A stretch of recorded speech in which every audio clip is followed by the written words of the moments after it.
Tongara, Tongase, Tongase, Ando, Azokwe, Akesara Famil, Mokewara Kokona Nunjara. Boa noite a todos. Olá, você que está nos assistindo no canal do YouTube do curso de Produção Publicitária da Faculdade Carlos Drummond de Andrade. Seja bem-vindo. É para nós uma imensa satisfação receber o senhor Rubens de Souza Fernandes, ex-aluno do curso de Direito da Faculdade Carlos Drummond de Andrade, cursando atualmente a pós-graduação em Controladoria e Finanças e presidente da ONG Sou Eu Afro-Brasileira. O objetivo dessa entrevista é gerar um documentário que vai servir de suporte ou mostrar um pouco da parceria da Faculdade Carlos Drummond de Andrade com a Sou Eu Afro-Brasileira, uma ONG da cidade de São Paulo. E as perguntas gerarão esse documentário.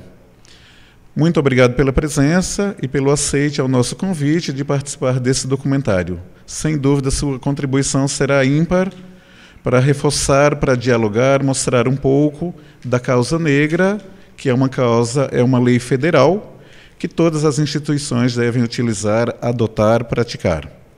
Desde já, muito obrigado, em nome da Faculdade Carlos Drummond de Andrade. Bom, para iniciar, nós vamos ouvir um poema que vai ilustrar um pouco da dinâmica do que vai acontecer na noite de hoje. Passo a palavra ao senhor Rubens de Souza Fernandes. Antes de ir diretamente no poema, que chama o livro Amigo, eu gostaria de expressar o meu agradecimento, a minha satisfação em estar aqui sendo entrevistado pelo professor Eli, que já nos relacionamos já ao longo dos 10 semestres de Direito, né? Então, para mim é uma honra estar aqui sendo entrevistado por tão nobre coordenador de um curso, ou de vários cursos aqui da Drummond. Eu vou abrir a nossa entrevista homenageando o Oi a todos que possam estar nos assistindo com um poema de minha autoria chamado Livro Amigo. Sou o livro, uma porta aberta, ensino-te, elevo-te a sabedoria, na certa serás feliz um dia, transformando-te em viva biblioteca. Leia-me com muita atenção, trate-me com velados carinho, sou fonte constante de inspiração, eterna chama, iluminando o caminho, sozinho com tu, afugento a solidão. Sou torrente de luz, emitindo clarão. Sou guia seguro das tuas sendas escuras, a multidão desnorteada e a mim que procura. Gostaria de ser o teu amigo primeiro, o teu escudo, a tua arma, teu leal companheiro. Sou incandescente, verdadeira fornalha, forjo guerreiros que ganham batalha. Monteiro Lobato disse com robusta razão: livros, homens, digo eu, mulheres constroem uma nação. Engendrei este poema, sem nada a temer, usando do mesmo brocardo, no presente a vencer. Somos filhos do Brasil, oriundo dos paus Brasis, Zumbi dos Palmares, Cruz de Souza e Machado de Assis. Foram homens valentes, porém, dotado de tirocínio, o paladino da legalidade foi José do Patrocínio. Desarme agora o teu braço armado. Municie sempre tua poderosa inteligência com argúcia e persistência. O trunfo final todos nós teremos conquistar. Em homenagem ao senhor, a Drummond e meus companheiros que cursaram comigo um curso qualquer nessa nobre instituição de ensino. Muito obrigado. A princípio, nós queremos saber quem é Rubens falando dele mesmo. Quem é Rubens? Rubens, hoje com 76 anos, para falar em detalhes, seria uma longa história de 76 anos. Então, vou fazer uma pequena sinopse histórica de quem é Rubens de Souza Fernandes. Filho de mãe solteira, aqui da capital de São Paulo, propriamente o bairro chamado hoje Bela Vista, antigamente era Bexiga. Neto de homem que foi escravizado, ex-menino de rua, consequentemente implicações com dependência química e tudo do gênero de um menor que se criou basicamente na rua. Então, nos primeiros anos de vida, eu aprendi com a vida muitas coisas que até hoje me valem para nortear o meu presente e aquilo que eu quero para o meu futuro. Ao longo dos primeiros anos de vida, até uns 18 anos mais ou menos, eu vivi entre instituições de ensino, hoje chamada FEBEM. Depois, num dado momento, eu me encontrava numa escola de menor, o que hoje seria uma casa da FEBEM, quando perdi minha mãe. Na época, ela tinha dependência com alcoolismo, acabou morrendo de tuberculose no Hospital Santa Rita de Passa Quatro. E este fato me causou um trauma muito grande, que o próprio juiz da época me liberou, mesmo não tendo completado, ele me liberou para vir embora. Aí eu saí de Mogi Mirim, aqui no interior de São Paulo, desatinado, né? Fiquei uma semana toda consumindo muita droga, eu tinha muita resistência física, como ainda tenho um porte físico meio avantajado. E no momento eu entrei em delírio. Eu comecei a espancar, bater, apanhar, quebrei alguns estabelecimentos, eu usava muita lança-perfume, droga, antigamente chamava-se bolinha, texamil, algumas coisas do gênero. E naquela alucinação, eu tinha na época 17 anos, mais ou menos, 17 anos e meio, eu me envolvi num conflito que veio várias viaturas, tinha um pessoal das Forças Armadas que tinha ali a 4ª CR na época lá. Enfim, aí fui, bati, apanhei muito, mesmo como menor inimputável, porque eu tinha 7 anos, me processaram, me indiciaram. Depois eu fui para o Rio, fiquei mais uns 4 ou 5 anos no Rio, perambulando pelas praças do Rio, nas praias e tal.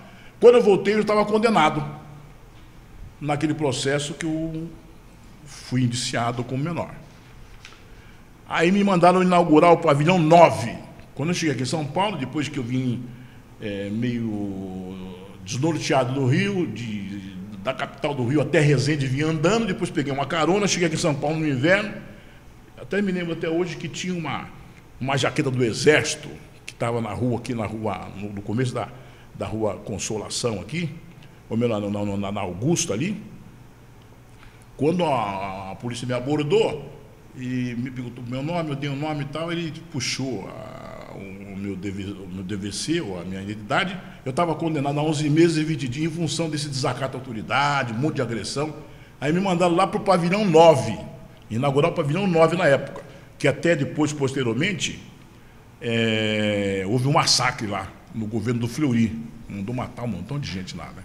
Aí cheguei lá, numa sala individual, saía na parte da manhã para tomar um sol, tinha uma biblioteca, aí eu peguei e fui para a biblioteca, para passar tempo, comecei a ler.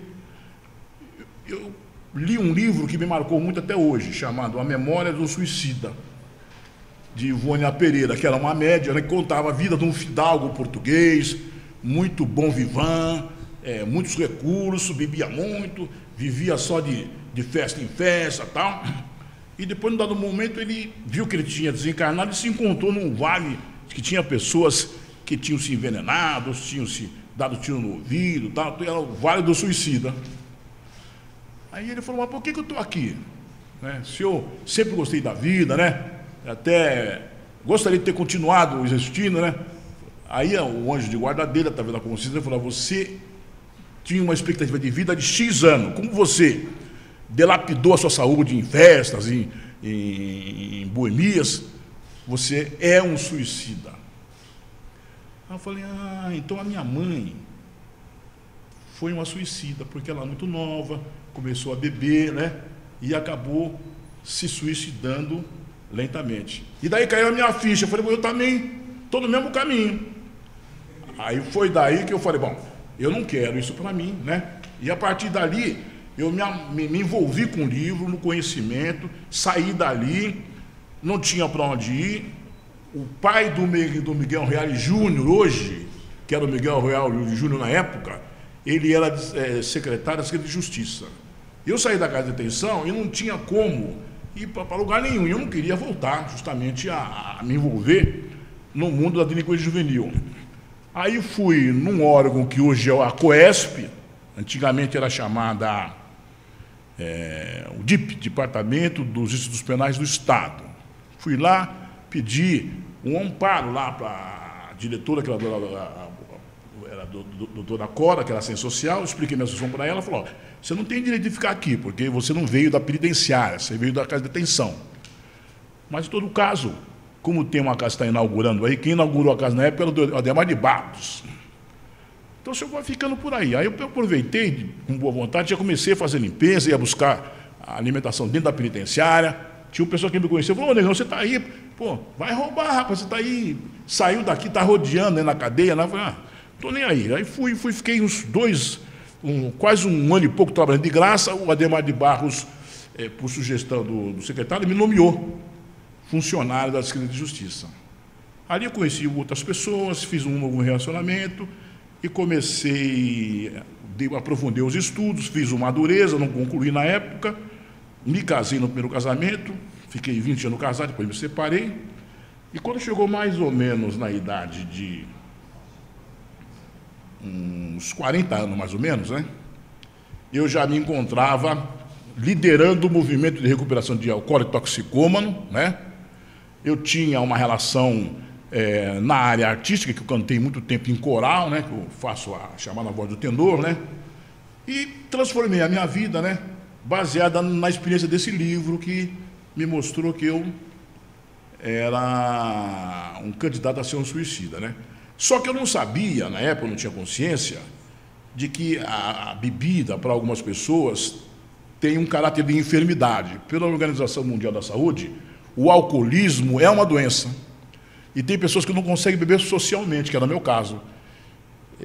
Se toma o primeiro gole, não consegue controlar o segundo. Aí toma o primeiro, o segundo, o terceiro, e quando vê, ele está novamente naquela mesma situação. Eu estava reincidindo novamente, porque tentei beber socialmente, e estava voltando para poder ter esse problema. Aí foi quando eu conheci o IFL, que é o Instituto Fraternal de Laborterapia, que tem sede aqui na Bela Vista, ali na Travessa da Maria Paula, cujo presidente lá é o meu amigo Pelicano, que foi até diretor da Santa Casa, né? E lá eu tive essa consciência de que eu era um alcoólatra. E na dinâmica de grupo, por exemplo, eu conto a minha história, alguém que chegou ouve minha história, depois ele conta a história dele para outro que chega depois. Você cria uma dinâmica de psicoterapia de grupo. E se fortalece sabendo que, para quem tem essa doença, tem que evitar o primeiro gole, ou tem que evitar o primeiro uso da droga, né? E com isso eu me libertei. E tenho uma consciência que hoje eu sou um alcoólatra. Então, quando foi mais ou menos com 40 anos, eu comecei a pensar em criar uma organização para que se voltasse para os objetivos da minha infância, que foi um tanto tumultuada, e como se sobreviveu, muitos desapareceram, porque não conseguiram passar pelos percalços da vida. Foi quando em 1979, eu comecei a atuar no chamado terceiro setor. Então, até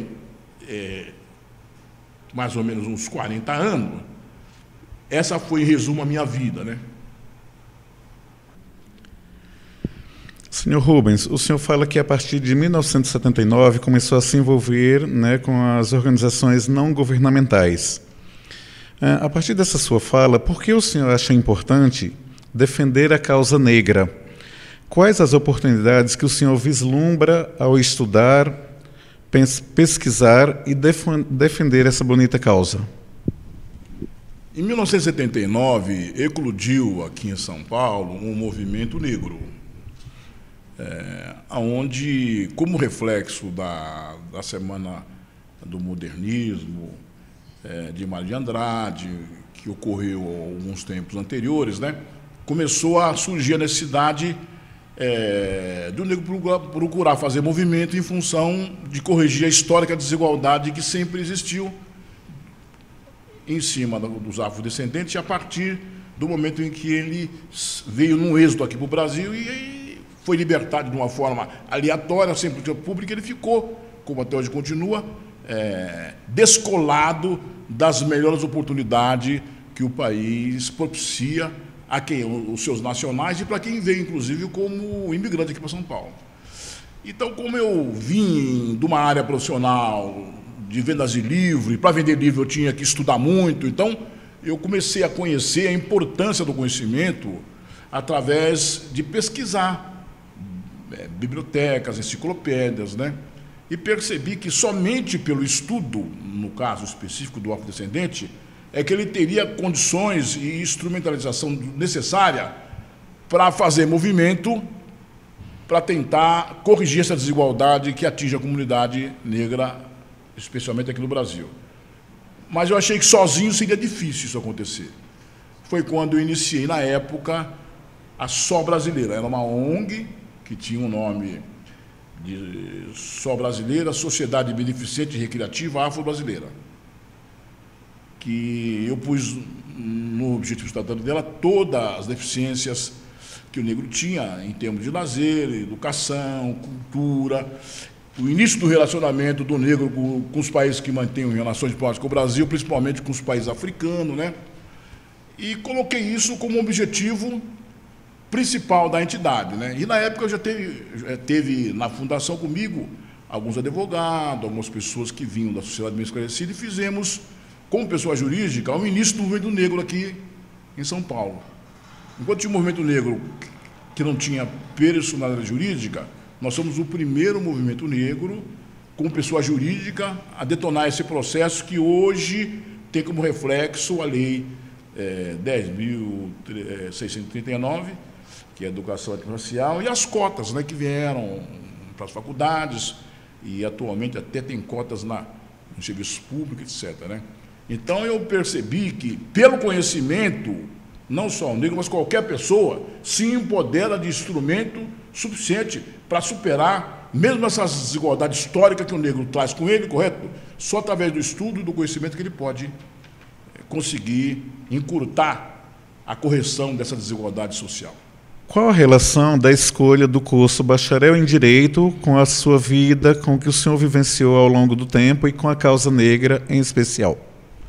O curso de Direito, para mim, foi uma ferramenta que eu busquei para aplicar na minha vida e na geração do contexto onde eu me inseria a defesa dos excluídos e dos injustiçados. Então, só com o poder de postular direitos é que eu conseguiria ter ferramenta na mão para disputar, em termos de igualdade, né, os direitos que o cidadão tem independente da sua etnia, né? Então, direito, para mim, foi uma área que me deu condições de ver que, em todas as áreas que eu precisasse atuar, direito me daria uma base para poder, no mínimo, ter propriedade suficiente para poder não ser subjugado, certo, por interesses públicos que não fosse valores reais de cada uma das pessoas. Por isso escolhi direito para poder fazer. Por que investir seus esforços em uma ONG? A ONG está situada no terceiro setor. Tem o primeiro setor, que é o ente público, que tem a obrigação de prestar políticas públicas, educação, saúde, etc. O segundo setor é a empresa, são os capitalistas, e o terceiro setor é as entidades que buscam parceria com o ente setor, com o primeiro setor, para aplicar políticas públicas. Como políticas públicas envolve uma gama de direitos que tem o cidadão, desde educação, saúde, habitação, acesso ao poder econômico, e eu achei que, para isso acontecer a contento, eu precisaria, no mínimo, de ter uma ONG que tivesse essa plataforma e esses objetivos que refletem as políticas públicas. Consequentemente, ficou uma plataforma muito ampla e eu não conseguiria dirigir ela a não ser através de uma ONG, que atualmente chama de OSCE, que seria a Organização da Sociedade Civil, e que, com a lei de 1979, ela é uma OCIP, uma Organização da Sociedade Civil de Interesse Público, que pode fazer de tudo na área econômica, na área do comércio, do serviço, da produção rural, e está isenta de impostos. Quem criou isso na época foi o Fernando Henrique, que criou as OCIPs, que pode fazer de tudo, inclusive remunerar a diretoria sem precisar fazer caixa 2. Atuar no terceiro setor, numa ONG, com caráter profissional. O que o motivou à escolha do nome Sou Eu Afro-Brasileira? Sou eu, Afro-Brasileira. Primeiro ela veio como só brasileira, Sociedade Beneficente e Recreativa Afro-Brasileira. Em 2001, com base na Lei 9.690/99, que criou as organizações da sociedade civil de interesse público, que qualifica as entidades sem fins lucrativos, eu encontrei a titulação suficiente para poder atuar de uma forma bastante eficiente, com foco no afro-brasileiro. Então, sou eu, afro-brasileiro, não é sou eu, é sou eu, afro-brasileira, que é uma sigla de um nome mais extenso, que a gente pretende implementá-la, que é Sociedade de Economia Unificada Afro-Beneficência Brasileira. Funciona como se fosse uma holding, atua em qualquer área econômica, só não distribui lucro, mas remunera como se fosse um profissional capacitado em qualquer área, né? Então, para dizer Sociedade de Economia Unificada Afro-Beneficência Brasileira, eu juntei tudo num nome só, que acabou surgindo Sou Eu, Afro-Brasileira, que tem muita relação com só brasileira lá atrás. Quais as suas perspectivas à frente da ONG? O que a ONG Sou Eu, Afro-Brasileira pode fazer efetivamente, especialmente pela causa negra na cidade de São Paulo, ao seu ver? Depois de sair da faculdade com bacharel de Direito, eu passei a conhecer a legislação que tornou obrigatório, na grade do ensino público particular, contar a verdadeira história do negro que veio do êxodo da África para cá escravizado, criou e estruturou o continente europeu, o continente americano, e chegou numa situação, teria que, acima de tudo, ter cultura, educação e, consequentemente, poder econômico. Porque, enquanto o negro não tiver cultura, educação e poder econômico, coletivamente ele não vai se ver inserido no estamento social, como existe, por exemplo, empresários de origem europeia, os árabes, os italianos. O negro não consegue se constituir como estamento social, como pessoa coletiva no meio econômico. Então, nós estamos voltados para promover esse sistema de economia unificada afro-brasileira para poder superar, pelo poder econômico, as dificuldades que ele enfrenta, principalmente de fundo econômico, né? Porque todo negro é pobre, né? E a grande maioria dos negros não tem recursos econômicos. O que dizer sobre as leis federais criadas em prol do negro, exigidas, por exemplo, nos projetos pedagógicos dos cursos superiores das instituições brasileiras? Quando nós começamos em 1979, houve um movimento por valorização do negro, criou-se em São Paulo o Conselho Estadual do Negro, foi o primeiro conselho que existiu no Brasil, por força desse movimento que aconteceu em 1979, aqui na Praça Ramos de Azevedo, né? E com base, por exemplo, nesse movimento, acabou acontecendo o reflexo de normas que vieram através da primeira Conferência Nacional de Durban, onde se discutiu discriminação de gênero, de etnia, etc.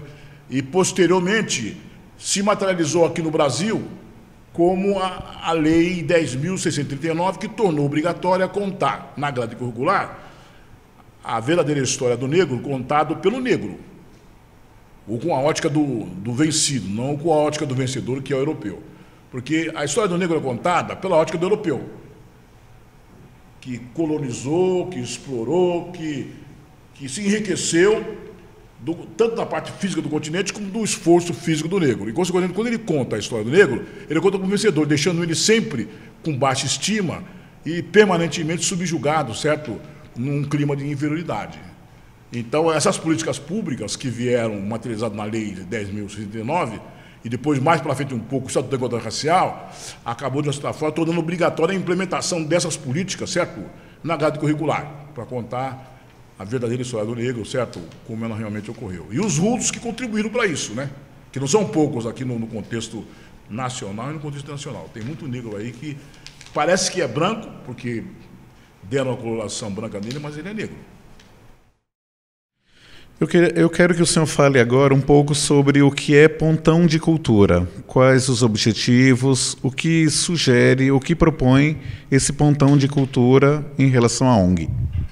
O Ministério da Cultura tem uma legislação chamada Lei Rouanet, onde o artista que tem projeção na mídia, ele vai de encontro com o empresário, que em vez de pagar os impostos para o governo, autoriza aquele artista a levantar 4, 5 milhões de reais e aquela empresa deduz do imposto de renda todas aquelas despesas que ele aplicou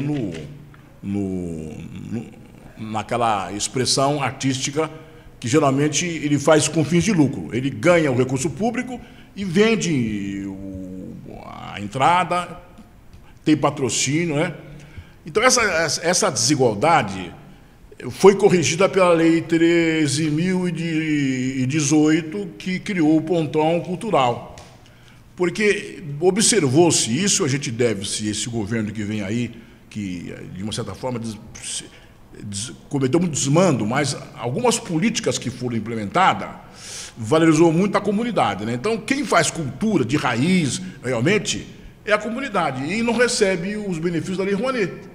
Então, o Pontão de Cultura foi um dispositivo legal, onde existe recurso por parte do ente público para descobrir tanto pessoas físicas que faz cultura na comunidade, que cria cultura na comunidade, que promove em função do jovem, do adolescente, essa cultura, como entidades que podem atuar em rede, né, e que promovem essa cultura que não visa lucro, né, embora possa ser remunerado como se fosse um profissional atuando numa área, né? Então, o Pontão de Cultura é uma possibilidade que tem tanto a pessoa física, que tem expressão cultural, é um artista, é um poeta, é um músico, para ele poder ser qualificado como ponto de cultura, ou uma entidade como a nossa, que pode ser qualificada como pontão de cultura, porque atua em rede, tipo Drummond, tipo grupos de capoeira, tipo algumas atividades que o ente público pratica, por exemplo, tipo Centro de Integração da Cidadania, ou Conselho Estadual do Idoso, que envolve lazer, cultura, né? Então, essa lei, ela levanta do subterrâneo da sociedade quem realmente faz cultura na comunidade e até então não tinha financiamento do ente público, e agora passa a ter. Então, isso é mais ou menos o perfil normativo do Pontão de Cultura. E a parceria do Drummond com a Sou Eu Afro-Brasileira, que benefícios essa parceria proporciona, como pode ser ampliada essa parceria, quais as vantagens que você vê uma instituição educacional contribuindo à possibilidade de discursar, dialogar com esses aspectos de questões étnico-raciais, por exemplo? Então, como toda organização de ensino, desde o primário até o ensino superior, é obrigado a implementar a chamada cultura étnico-racial, na Drummond, ela se qualifica como uma universidade que está previsto na Lei 13.018, que é o que criou o Pontão de Cultura, como parceiras ideal para poder um Pontão de Cultura se relacionar com faculdades, com clubes que atuam em conjunto, em rede, né? Então, existe, inclusive, repasse de recursos para que possa a gente atuar na área da cultura, na área da educação e até na área de iniciação científica, com verba do FAT. E a nossa entidade tem perfil para poder, numa parceria com uma organização como essa da Drummond, fazer projetos para passar de faculdade para universidade e recebendo suporte do MEC para poder levar os estudantes aqui, num projeto de iniciação científica, a fazer parte de uma faculdade que daqui um pouco deve estar acontecendo com a Drummond, passando para a universidade. E nós temos, inclusive, como resultado prático, bolsa de estudo, um percentual de desconto para os associados que estão ligados à nossa entidade, já vem diretamente com desconto aqui, um percentual de desconto nas bolsas, em todos os cursos da Drummond. Tanto é que eu fiz escola da família para poder conseguir fazer direito, tive que fazer escola de família, porque eu não tinha como pagar, né? E atualmente eu faço pós-graduação e tenho um desconto que a faculdade me dá, né? Por força dessa parceria da Sou Eu /Drummond.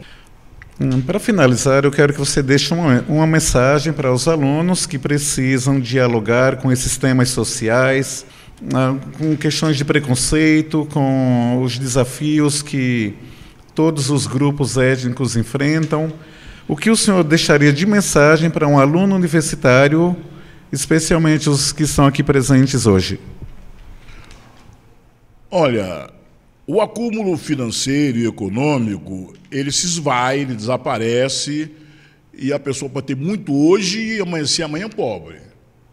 É um recurso que ele é fugidio, ele não é definitivo. Agora, o conhecimento, a cultura, quando a pessoa incorpora, ela é definitiva. É uma riqueza que ele pode fazer uma lavra constante daquele conhecimento, daquela riqueza, e por mais que ele extraia, certo, ela não diminui, pelo contrário, ela vai se consolidando, certo? E em qualquer época, por mais difícil que ele possa se encontrar, porque teve um revés econômico, se ele tiver capacidade educacional, se voltou para a cultura, se voltou para a aquisição, não só nos bancos da faculdade, na sua vida toda aprendendo, ele supera os obstáculos e reestrutura a sua vida, muitas vezes em situação que seria difícil reerguer. A pessoa que tem conhecimento, ele se reergue se tiver do seu lado um amigo chamado o livro ou o conhecimento, que o livro é o veículo do conhecimento. E para encerrar a entrevista dessa noite, com o senhor Rubens de Souza Fernandes, o mesmo vai recitar uma poesia que envolve tudo o que foi abordado na noite de hoje nessa entrevista. Tumbeiros e o navio negreiros, pela raça branca assim batizados, para a raça negra suprema dor, desterro, coração do branco só cobiça, dinheiro. A bela princesa negra no meio do vozeral, homem branco de tocaia, de repente, bote final. A nobre jovem esperava pelo príncipe enamorado, um segundo como fera acorrentada ao lado do seu ser amado. Ao mesmo tempo, do outro lado do rico continente africano, um jovem guerreiro andando, ao longe a sua esposa lamentando. Eis ali cena difícil de se acreditar. A sua alma inflamada de guerreiro viu a filhinha jogada sem pesar no chão duro do próprio terreiro. Não parava de gritar a sua doce e amada pelo homem branco, levada em sinistra empreitada. De não se impunha, voava, querendo matar ou morrer. Seu valente coração guerreiro, acelerado fortemente a bater, quando viu-se ardilosamente em emboscada. Repentinamente, rolando indefeso no chão. Mais vítima, mercadejadores, escravidão. Muitos plebeus e gente nobres, capturados de todos os lados, negros, bantos e sudaneses, remavam negreiros lado a lado. Enquanto os negros nos porões remavam sobre chibatada e carnificina, imundos homens brancos em cima, a mulher dos negros violentavam. O saldo elefante da escravidão é dantesco, matando muito mais de dezenas de milhões a uma dívida histórica sem preço contraída com Xangô nos porões. O pior é que tudo isso era só o começo. Negros nos mercados euro-americanos subiam vertiginosamente de preço, aguçando mercadejadores cada vez mais desumanos. Houve negro desavisado e vilão, corrompido pela sordidez dos mercadejadores, exacerbava ainda mais lancinantedores, trocando por dinheiro o próprio irmão. Mercadejadores somente visando sempre lucrar cada vez mais, separavam a todo momento os filhos dos seus próprios pais.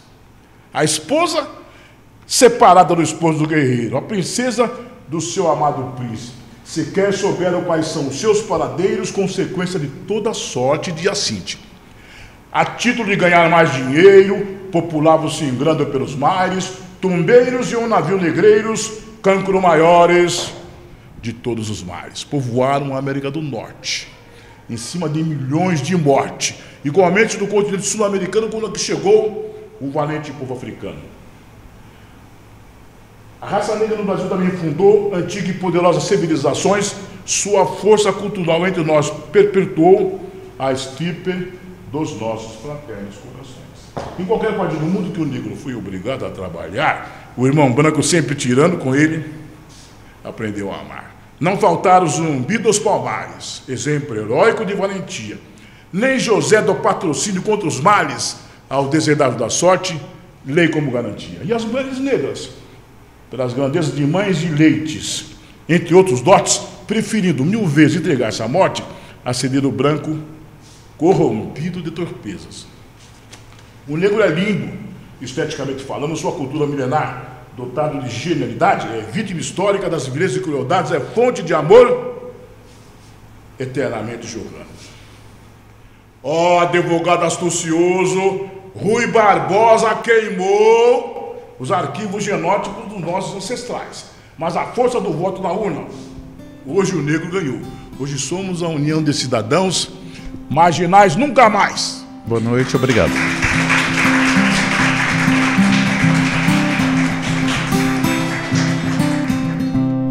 We crossed Zimbabwe's border, flew over the dry fields of my homeland, coming into Joburg, the suntan swimming pools and the Soweto shacks, airports and railway stations, stranded with a ruckback and guitar. The languages and the places change, and the sky has different stars. I may be walking in a street.